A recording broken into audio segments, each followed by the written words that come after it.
En la era digital, el fenómeno de las noticias falsas o fake news ha emergido como un desafío presente en la esfera informativa, aunque su raíz se remonta a épocas anteriores.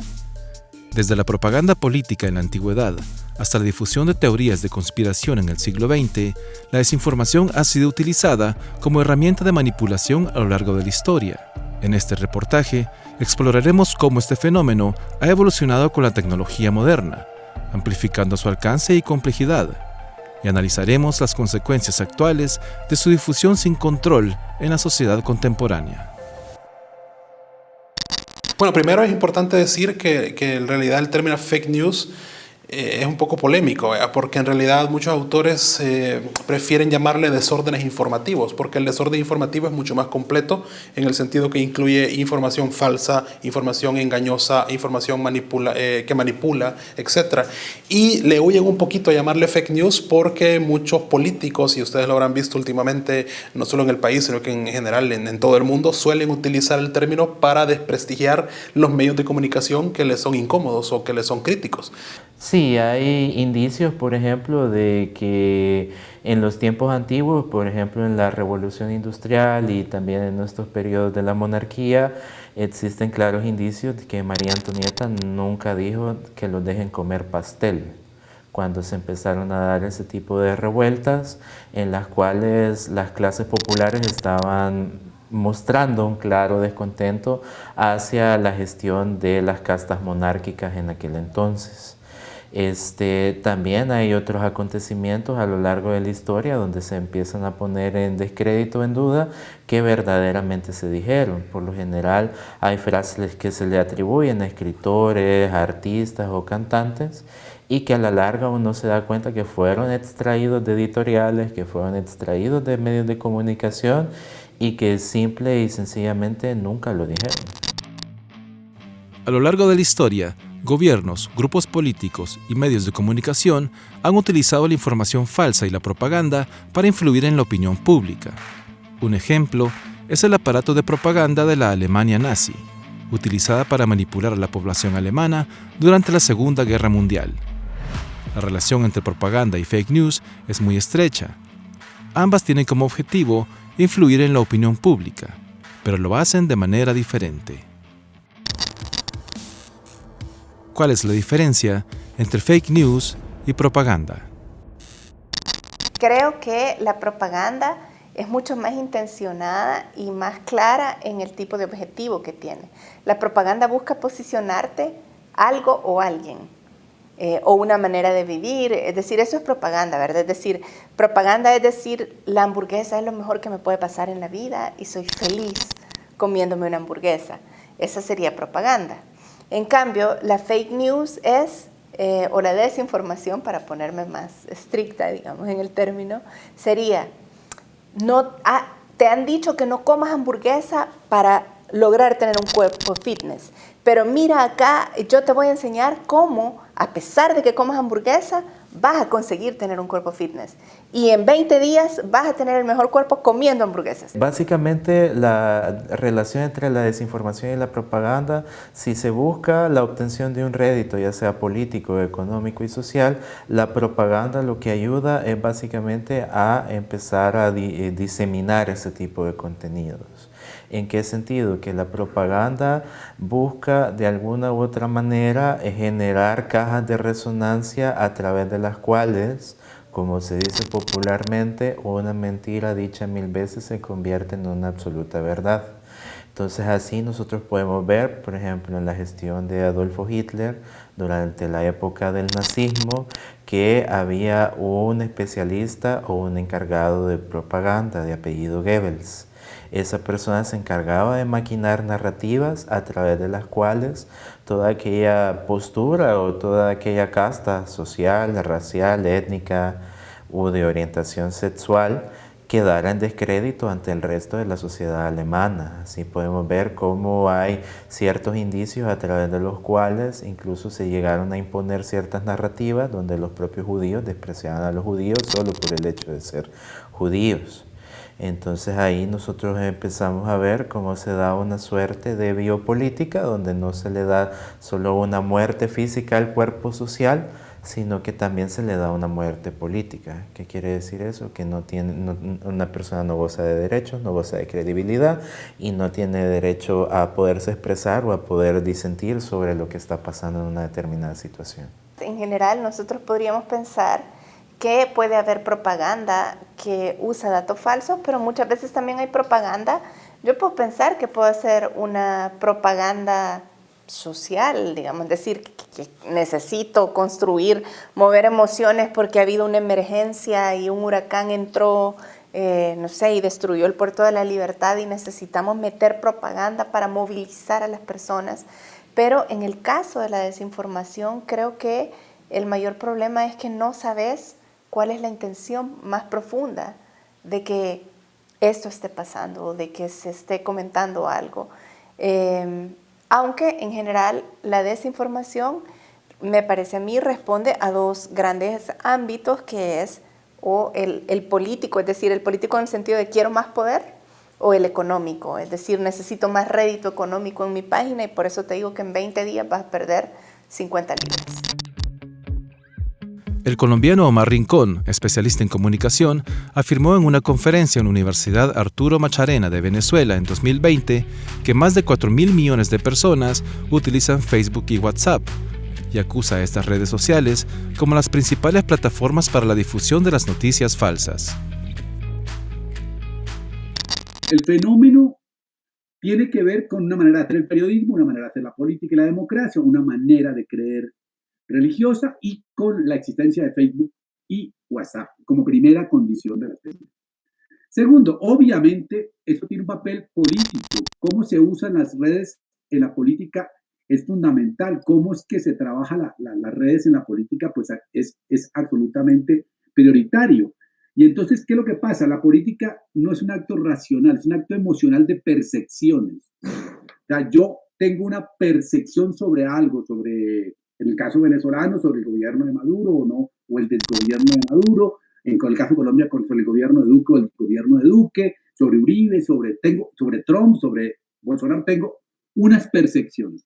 Y las fake news lo que intentan es atacar las percepciones negativas frente a la positiva que tengan para eso. Entonces, Trump, por ejemplo, dice, yo lo he hecho todo maravillosamente. Él cree que en la isla de la fantasía que todo está perfectamente.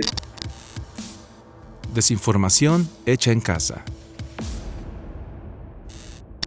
Con respecto a El Salvador, algo que se ha podido identificar es que si bien han habido intentos de la política, ¿verdad?, por tener una comunicación horizontal con los ciudadanos, esta ha mutado al punto de que ahora el propio funcionariado es quien desinforma. Y lamentablemente nosotros hemos visto cómo ciertos sectores poblacionales han sido víctimas de la trampa de la desinformación. Recientemente en el quinquenio de Nayib Bukele nosotros vimos una serie de desinformaciones que empezaron a robustecerse desde que él tomó posesión del órgano ejecutivo. En primer lugar, cómo minar la confianza de los diferentes poderes del Estado al punto de empezar a contraminar o a generar una suerte de discursos que terminaron minando la confianza de la Asamblea Legislativa y del órgano judicial. También el hecho de que se maquillan cifras para decir que es el gobierno que más ha invertido en la historia y donde más ha habido crecimiento en las condiciones de vida poblacionales, cuando nosotros vemos los datos fácticos, incluso producidos por el mismo Ejecutivo, vemos que eso no es cierto. Y también nosotros empezamos a ver cómo se vende promesas económicas como ciertos alicientes para el sector poblacional, como la implementación del Bitcoin. Este 4 de febrero debemos proteger los logros en seguridad. En este momento, Nuevas Ideas tiene la mayoría calificada, pero con tan solo un diputado menos, perderíamos esa mayoría y pondríamos en riesgo la guerra contra las pandillas. 2024 es un año de elecciones en El Salvador. La campaña política del actual presidente y también candidato inconstitucional de su partido Nuevas Ideas se basó en difundir el miedo, afirmando que si no elegían a sus 60 diputados, los pandilleros capturados en su mandato serían liberados. Una clara desinformación, tomando en cuenta que solo con 40 diputados podrían conservar su poder en la Asamblea Legislativa, en la que 31 diputados representarán la mayoría simple, 40 la calificada y 45 la mayoría calificadísima o supermayoría. Sin embargo, el mensaje de Bukele logró sus frutos, ya que Nuevas Ideas obtuvo 54 diputados de 60 posibles.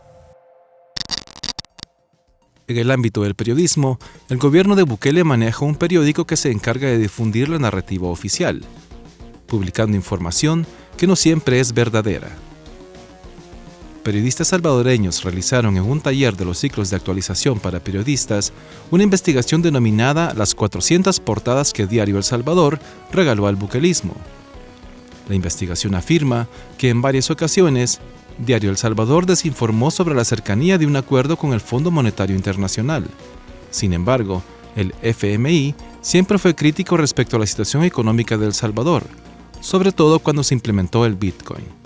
Incluso en 2023, el gobierno de Bukele se negó a que el Fondo Monetario Internacional publicara su informe sobre la situación económica del país. Va coherente con el desarrollo de las redes sociales, ¿verdad? O sea, en realidad, como decía Amparo, si uno va a buscar periódicos de los años 80, 90, había desinformación y había desinformación política. Pero lo que pasa es que ahora con las redes sociales se ve más, se difunde más y los políticos también están conscientes de ese impacto, de ese alcance que tienen las redes sociales y entonces han empezado a difundir información por esa vía. Entonces, creería, no sé si es que hay más desinformación, pero sí se distribuye más y se ve más y se habla más de eso porque existen los medios para hacerse. De hecho, algo que sí hoy existe y antes no existía son los verificadores, por ejemplo, de información. Hay sitios especializados, hay periodistas especializados en andar verificando si cierta información es real o es falsa. Entonces todo esto hace que se hable más del tema y efectivamente da la sensación de que hoy hay más desinformación que antes, pero sería muy difícil medirlo porque no lo medimos hace tiempo e igual hoy hay tantos medios, canales que también complican saber si el verdadero alcance de esa desinformación. Si pensamos en el tema de cómo evoluciona la desinformación, nosotros podríamos decir que antes lo que se hacía era presentar como una noticia seria algo que era creado o que era falso, digamos, el caballo suicida. O por ejemplo, recuerdo una nota en un periódico de los años 80 que circuló posteriormente mucho, que era, realizan un exorcismo a Monseñor Romero, por ejemplo. Esa es, pero se te presenta, el titular es muy claro, es muy clásico, y luego algo clásico también de este tipo de desinformación, sobre todo política, es que el político suele usar datos, pero son datos simplemente como para construir credibilidad. ¿Cómo identificar las noticias falsas?